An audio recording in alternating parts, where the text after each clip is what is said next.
Assalamualaikum warahmatullahi wabarakatuh. Perkenalkan Bapak Ibu penguji ujian kinerja.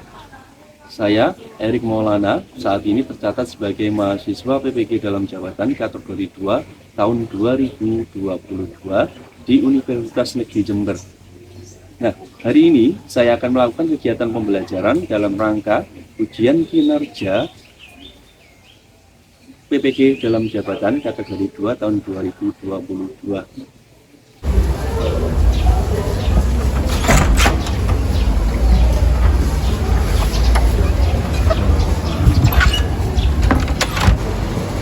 Baik, Assalamualaikum warahmatullahi wabarakatuh. Waalaikumsalam warahmatullahi wabarakatuh. Selamat pagi anak-anak. Bagaimana kabar kalian di hari ini? Alhamdulillah. Baik, untuk mengawali aktivitas kegiatan pembelajaran khususnya di mapel ekonomi kita di hari ini, seperti biasa kita berdoa sesuai dengan agama dan kepercayaan masing-masing agar apa yang kita lakukan, apa yang kita usahakan, serta apa yang kita jalani di hari ini senantiasa diberikan kemudahan, dan yang paling utama kita semua diberikan keberkahan atas apa yang telah kita pelajari di hari ini. Untuk itu, ketua kelas silakan dipimpin berdoa. Bismillah, silakan. Baiklah teman-teman, marilah kita berdoa. Berdoa dipersilakan.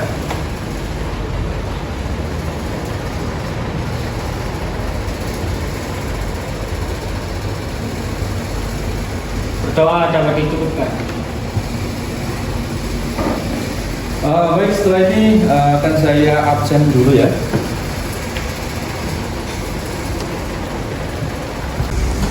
Abdul, Abdi,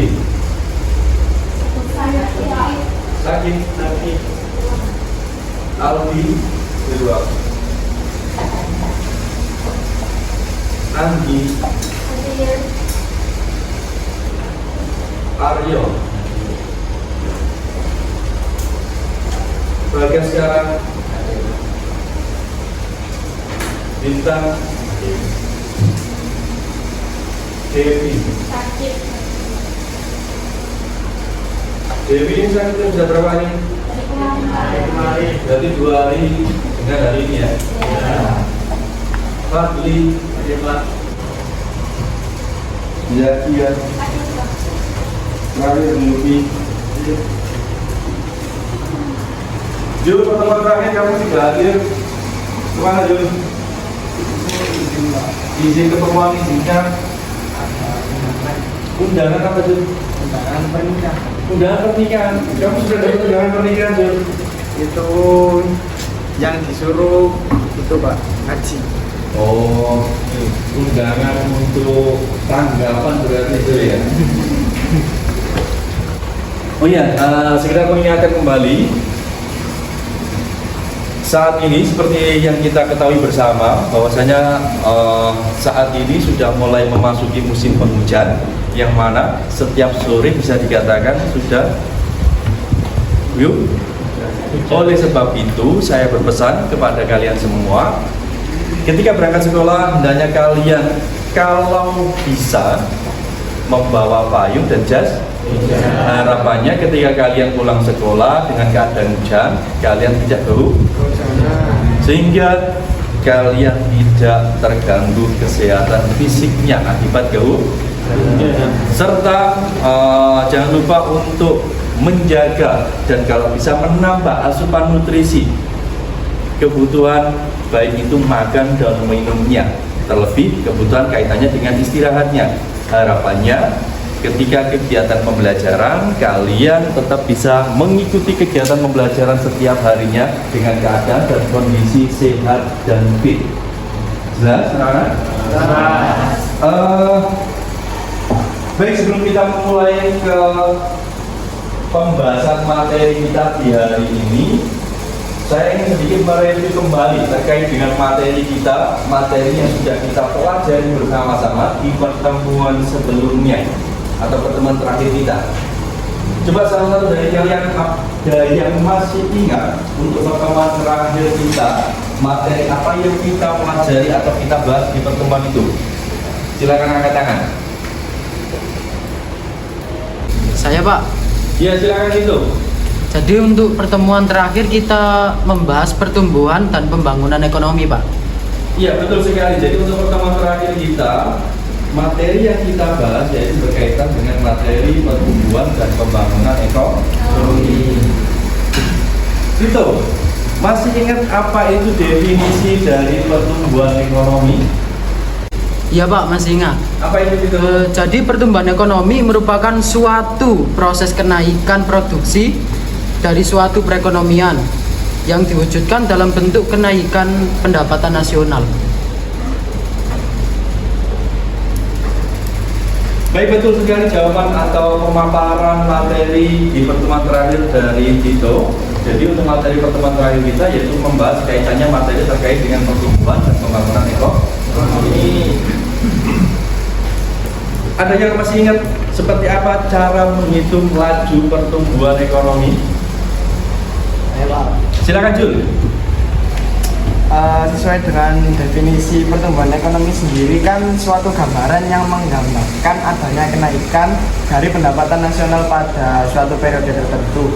Nah, jadi untuk menghitung laju pertumbuhan ekonomi berarti dihitung dengan rumus PDB periode N dikurangi PDB periode N-1 dibagi PDB periode M1 dan dikalikan 100% Pak.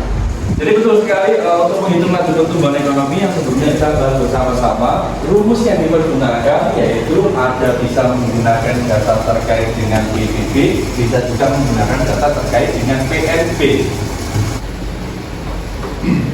Baik, kalau di pertemuan sebelumnya kita sudah mempelajari apa itu pertumbuhan dan pembangunan ekonomi, dan untuk materi kita di hari ini kita akan mempelajari terkait dengan konsep ketenagakerjaan, kemudian permasalahan-permasalahan ketenagakerjaan khususnya dalam pembangunan ekonomi suatu negara.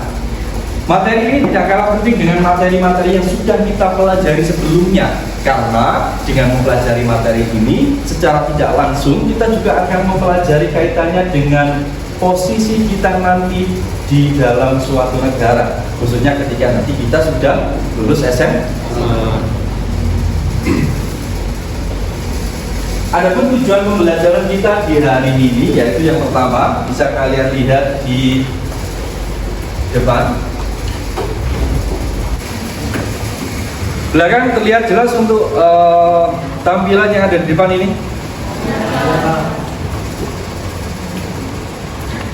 Jadi untuk kegiatan pembelajaran kita di hari ini mulai dari kompetensi dasar yang ingin kita capai yaitu menganalisis permasalahan ketenagakerjaan dalam pembangunan ekonomi. Kemudian yang kedua, menyajikan hasil analisis yang kalian lakukan terkait dengan masalah ketenagakerjaan.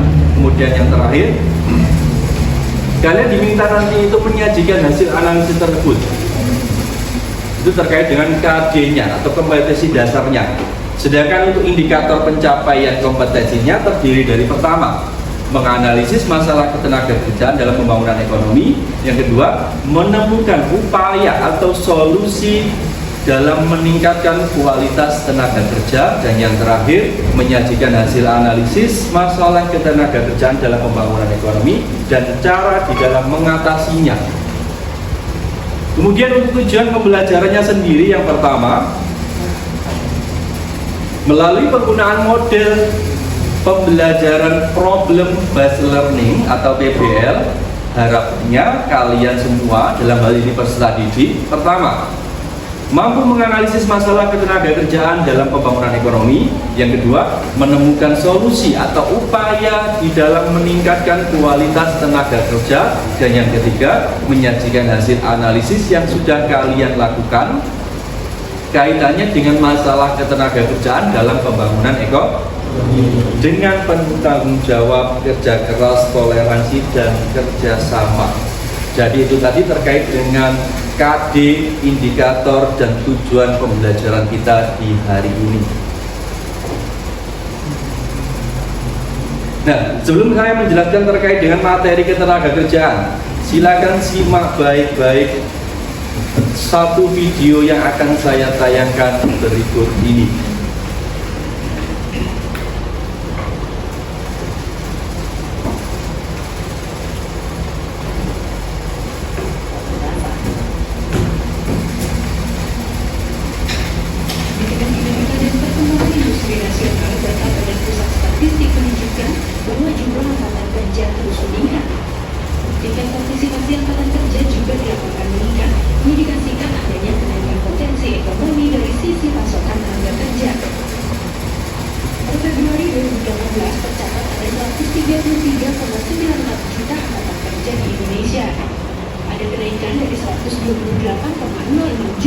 Agustus 2017, 131,5 juta pada Februari 2017, dan 125,4 juta pada Agustus 2016.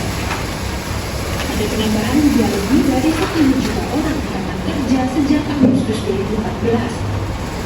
Sebanyak 53,1 juta orang atau 41,8% dari tenaga kerja di Indonesia hanya berpendidikan sekolah dasar atau bahkan di bawahnya. Sementara 22,8 juta orang atau 18% berpendidikan sekolah tingkat pertama.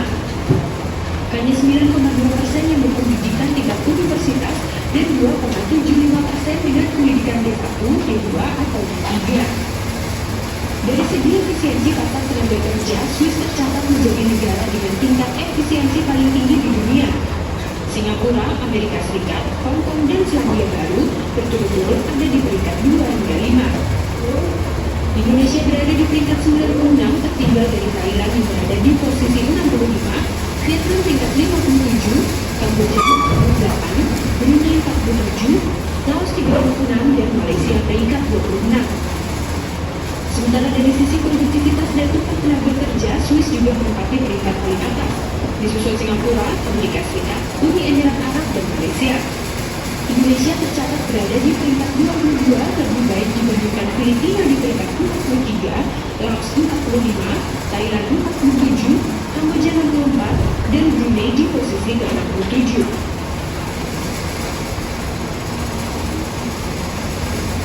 Yang kemudian memproyeksikan pertumbuhan tenaga kerja di sektor industri akan naik hingga melampaui 2% sampai tahun 2030.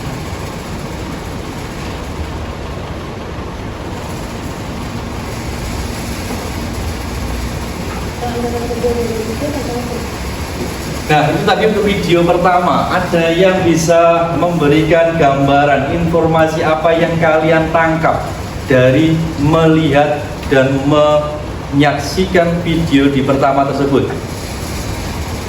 Video tadi menjelaskan terkait dengan apa? Ada yang tahu?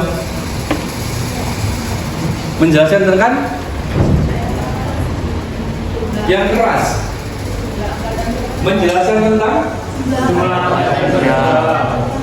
jumlah angkatan kerja di negara kita, yaitu Indonesia, yang terus mengalami peningkatan. Ya, silakan. Iya betul, masalah ketenaga kerjaan di Indonesia.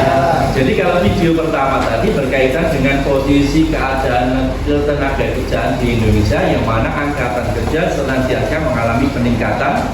Kemudian dijelaskan pula keadaan atau posisi ketenaga kerjaan Indonesia khususnya dari sudut pandang produktivitas dan upahnya. Nah, untuk video kedua ini menayangkan kaitannya dengan permasalahan ketenaga kerjaan di Indonesia. Selanjutnya akan saya jelaskan mulai dari materi awal konsep ketenaga kerjaan. Jadi harapan saya dengan pemaparan video tadi kalian sudah punya gambaran terkait dengan materi ketenaga kerjaan ini nanti kaitannya dengan apa saja yang akan kita pelajari di materi tersebut.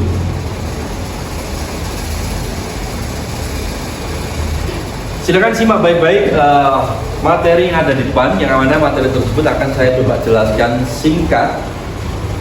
Yang pertama, materi ini berkaitan dengan masalah ketenaga kerjaan dalam pembangunan ekonomi. Kemudian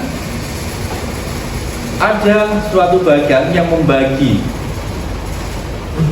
ketenaga kerjaan berasal dari penduduk suatu negara, kemudian dibagi lagi dari penduduk suatu negara dibagi menjadi dua, ada namanya penduduk usia kerja dan penduduk bukan usia kerja. Kalian semua di sini merupakan bagian dari penduduk apa bukan? Penduduk ya. Nah, karena kalian semua di sini juga merupakan bagian dari penduduk, khususnya penduduk atau warga negara Indonesia. Kemudian kalian nanti posisinya, apakah kalian tergolong ke dalam posisi penduduk usia kerja atau penduduk bukan usia kerja? Masuk kategori penduduk bukan usia Bukan usia kerja atau penduduk usia kerja.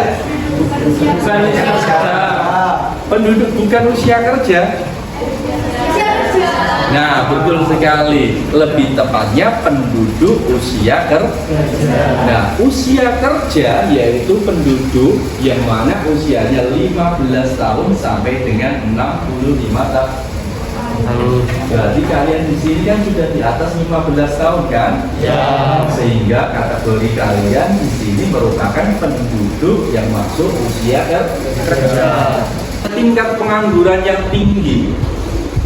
Tingkat pengangguran berarti kan menggambarkan banyaknya penduduk yang menganggur.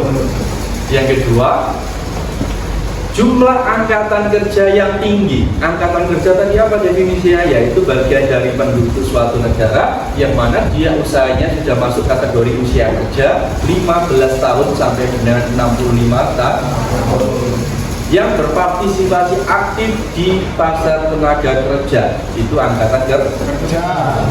Nah, untuk data sebagai berikut, jumlah angkatan kerja di tahun 2020 tepatnya di bulan Februari yang dimiliki oleh Indonesia yaitu sebanyak 137,91 juta orang. Itu keadaan angkatan kerja yang Indonesia miliki di tahun 2020 tepatnya di bulan Februari. Naik sebesar 1,73 juta orang dibandingkan dengan Februari di tahun sebelumnya. Jadi data ini yaitu data year on year, dalam artian perbandingannya itu dari tahun ke tahun.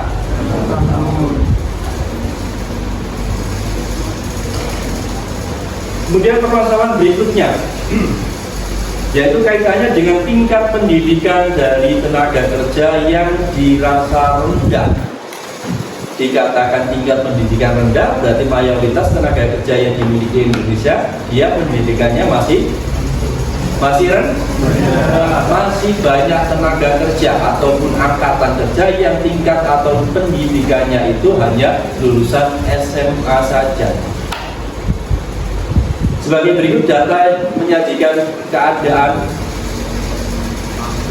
tingkat pendidikan dari tenaga kerja yang dimiliki Indonesia di tahun 2016 tepatnya di bulan Februari, menyebutkan bahwa pekerja yang tidak tamat sekolah dan tamat SD masih mendominasi, yaitu sekitar 52,4 juta orang. Sedangkan yang merupakan tamatan SMP yaitu sebanyak 21,5 juta orang. Sedangkan yang tamatan diploma itu hanya berkisar 3,2 juta orang, dan yang tamatan universitas dalam artian S1 dan seterusnya itu hanya berkisar 8,7%. Nah, itulah gambaran kondisi tingkat kualitas dari segi pendidikan dari ketenaga kerjaan khususnya yang dimiliki oleh Indo, yang mana dominan berada pada lulusan pendidikan rendah, karena posisinya 43,5% itu berasal dari tamatan SD dan sederajatnya. Kemudian permasalahan berikutnya yaitu berkaitan dengan penyebaran angkatan kerja yang tidak merata. Dikatakan penyebaran tidak merata berarti kan antar daerah itu dia nilai ataupun banyaknya angkatan kerja itu terjadi ketimpangan, perbedaan yang cukup mencolok. Kepadatan penduduk di Indonesia tidak merata, sekitar 60% penduduk Indonesia itu terpusat hanya di Pulau Jawa saja. Hal tersebut menyebabkan penyebaran angkatan kerja dikatakan tidak merata di antar daerah, khususnya wilayah di Indonesia. Berikutnya permasalahan terakhir terkait dengan masalah ketenaga kerjaan dalam pembangunan ekonomi khususnya di Indonesia, yaitu kaitannya dengan perlindungan kesejahteraan tenaga kerja yang belum maksimal. Jadi perlindungan kesejahteraan tenaga kerja di Indonesia belum maksimal. Hal ini ditunjukkan dengan standar upah, besaran upah yang diterima oleh pekerja itu belum memenuhi kebutuhan para pekerja. Dikatakan masih sangat rendah, sehingga untuk mencukupi kebutuhan pekerja itu masih sangat kurang. Kondisi tempat kerjanya juga masih buruk, dan terakhir ketidakadilan dalam dunia kerja. Itu tadi permasalahan-permasalahan ketenagakerjaan dalam pembangunan ekonomi. Selanjutnya, silakan berkumpul dan kelompok masing-masing. Kelompoknya tetap ya seperti kelompok di pertemuan sebelumnya. Kemudian nanti setelah berkumpul akan Bapak bagikan LKPD atau lembar kerja peserta didik. Nah, dari LKPD tersebut kalian diminta untuk menganalisis suatu permasalahan yang disajikan atau yang ada di dalam LKPD tersebut. Kemudian kalian diskusikan bersama kelompok kalian untuk mencari pemecahan ataupun solusi dari permasalahan di LKPD tersebut. Dan terakhir, setelah kalian cari solusi dan kalian temukan pemecahannya, nanti kalian paparkan hasil pengerjaan LKPD tersebut. Sampai dengan saat ini ada yang ditanyakan? Tidak ya? Silakan bisa berkumpul ke kelompoknya masing-masing.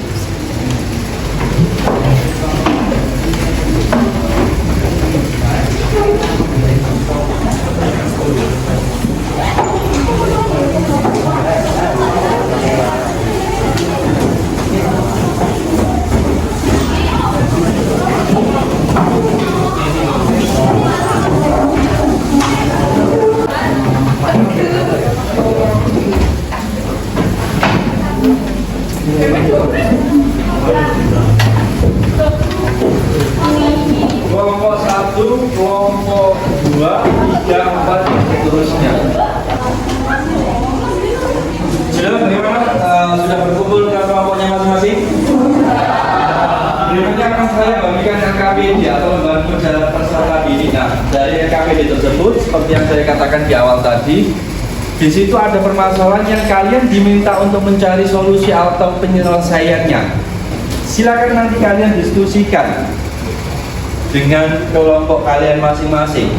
Cari cari solusi atas permasalahan tersebut dari berbagai sumber, bisa dari internet, bisa dari buku paket dan lain sebagainya.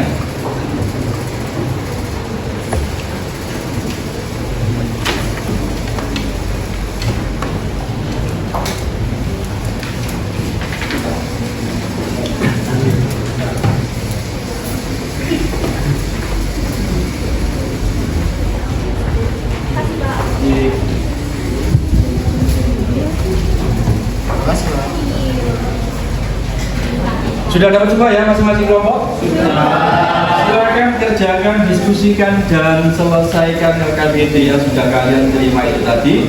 Bapak berikan waktu 25 menit dari sekarang. Setelah itu nanti silakan presentasikan hasil pengerjaan LKPD-nya.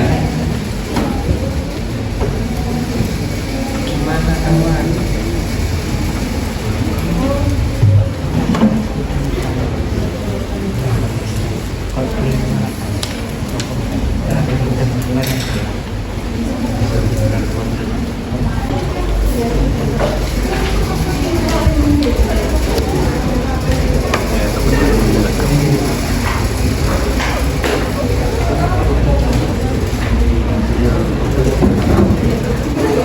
Bagaimana, ada kesulitan dalam pengerjaan LKPD-nya?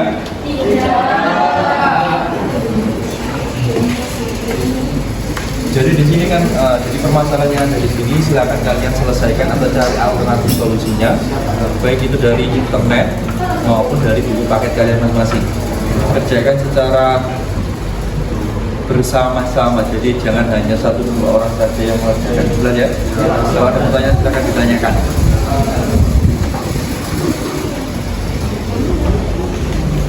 Ada kesulitan, Mbak, Mas?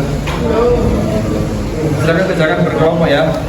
Jangan ada dari anggota kelompok yang tidak ikut berpartisipasi mengerjakan. Karena nanti penilaiannya tetap saya gunakan nilai yang individu. Sekalipun ini tugasnya dalam bentuk kelompok.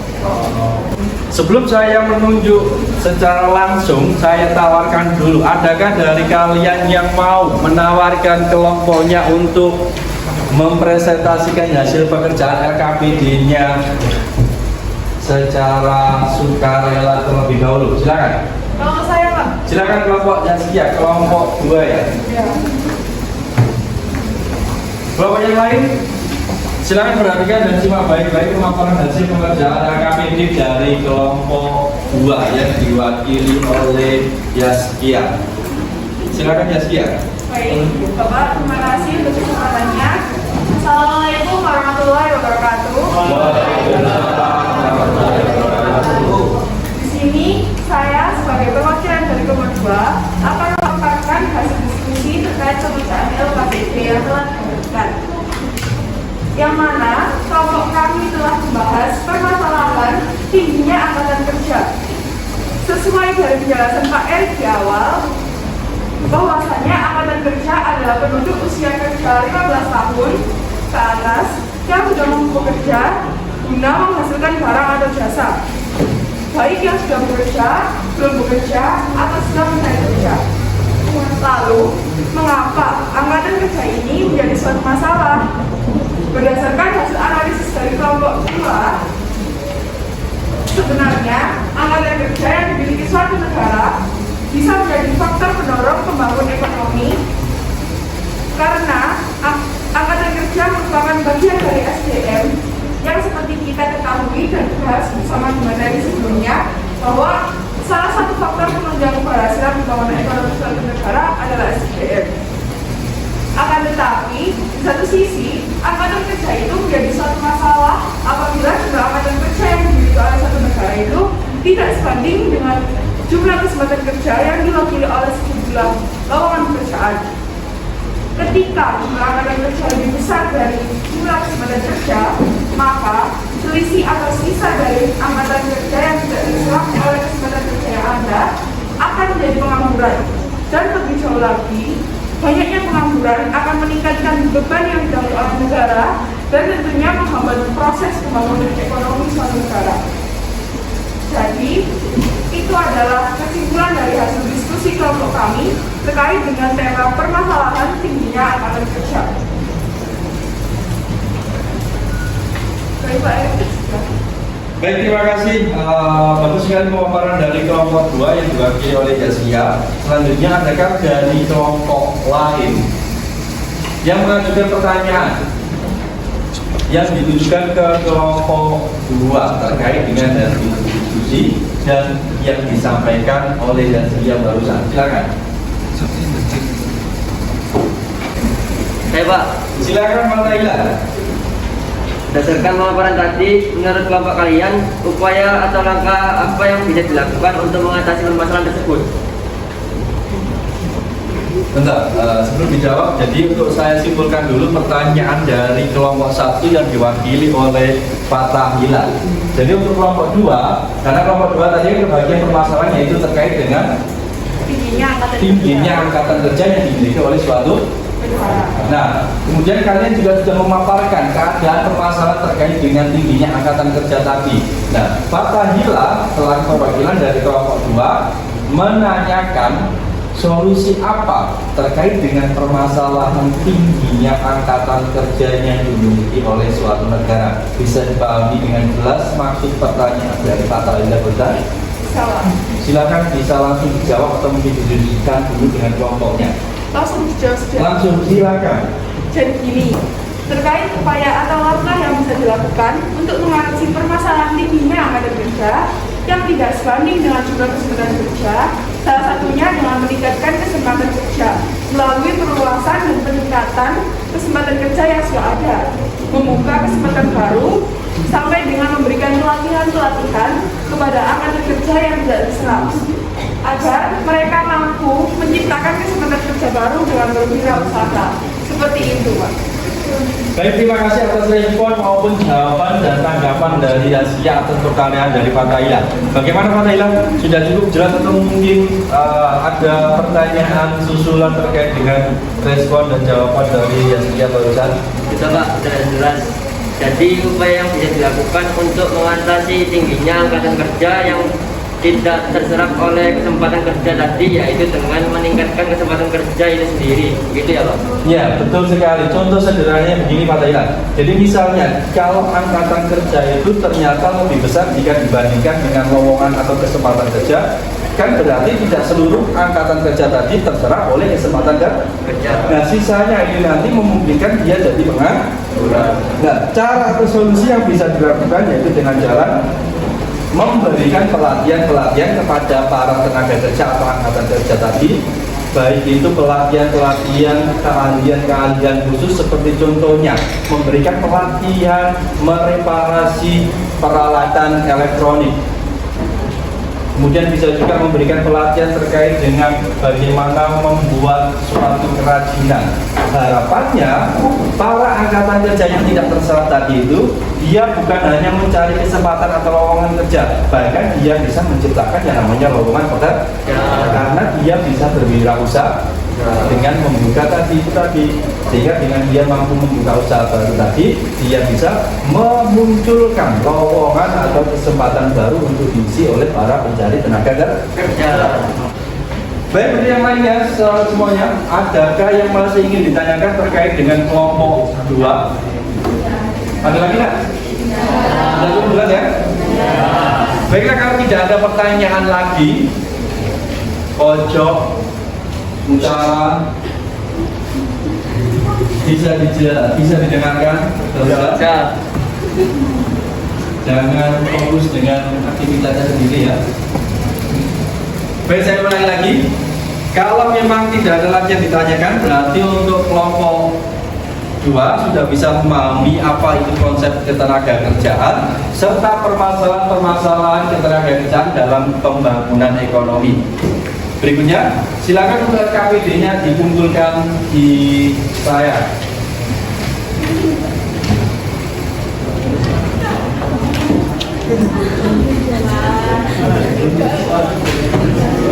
Mas, kelompok 1 KPD-nya bisa dikumpulkan?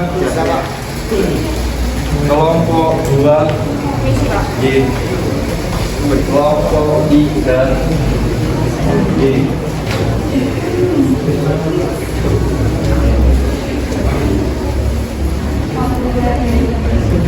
Baik, untuk karena sudah tidak ada pertanyaan lagi ya, belakang pojok tetap masih fokus ya. Karena tidak ada pertanyaan lagi, berarti saya simpulkan masing-masing kelompok sudah bisa memahami terkait dengan materi kita, yaitu berkaitan dengan konsep ketenaga kerjaan dan permasalahan-permasalahan ketenaga kerjaan dalam pembangunan ekonomi. Itu tadi materi pembelajaran kita di hari ini, yang mana kegiatan pembelajaran kita yang sudah kita lalui ini mulai dari pemaparan materi dari saya, menyimak video pembelajaran yang ada di depan, sampai dengan kegiatan diskusi mengerjakan SKPD-nya. Sebelum saya menutup kegiatan atau aktivitas pembelajaran kita di hari ini, coba saya tanya sekali lagi kepada kalian semua, materi apa saja yang kita pelajari di pertemuan kita barusan ini?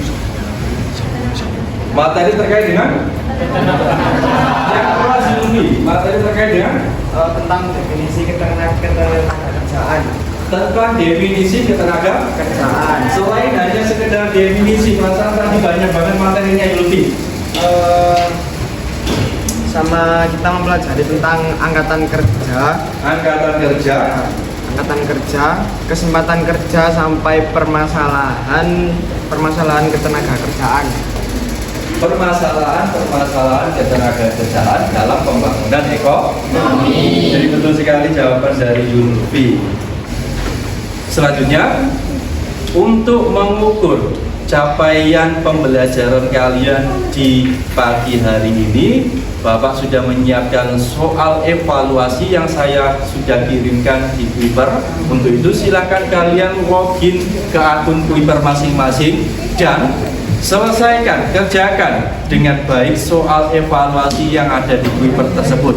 Saya berikan waktu pengerjaannya 10 menit mulai dari sekarang. Silakan.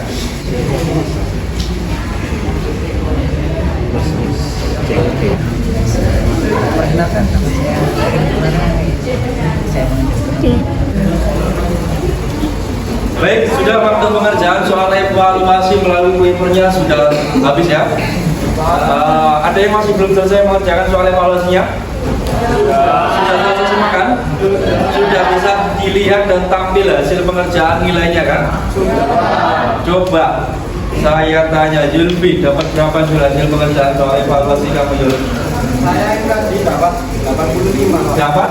85. Tumben Jul, untuk evaluasi hari ini kamu dapat 85, biasanya maksimal mentok dapatnya 75 Jul. Saya paham, alhamdulillah. Berarti untuk pembelajaran hari ini bisa tercapai tujuannya begitu Jul ya. Yang lain, coba adakah yang memperoleh hasil sempurna dalam arti dapat nilai 100? Ada enggak? Kita dapat 100. Nabil, Saya dapat 90 Pak. dapat 90. 90, alhamdulillah. Terakhir Datra, ini yang spesial nih, dapat berapa Datra? Dapat 9,5. Gimana Datra yang masih dapat? 95. 9,5 atau 95? 95 Pak. 95, bukan 9,5 kan? Kalau sampai dapat 9,5 nanti saya berikan perlakuan khusus nanti ya. Jelas ya? Soalnya yang lain di atas KKM, masa kamu sendiri yang malah jauh di bawah KKM. Jadi benar untuk yang kamu peroleh hari ini 95 Datra ya. Alhamdulillah. Bagus sekali untuk pengerjaan soal evaluasinya. Berarti secara tidak langsung bisa saya simpulkan tujuan dari pembelajaran kita di hari ini sudah tercapai dengan baik. Ketua kelas, tolong dipimpin untuk berdoa. Untuk mengakhiri kegiatan ini, mari berdoa sesuai dengan agama dan kepercayaan masing-masing, agar apa yang telah kita pelajari memberikan keberkahan bagi kehidupan kita semua. Amin. Berdoa mulai.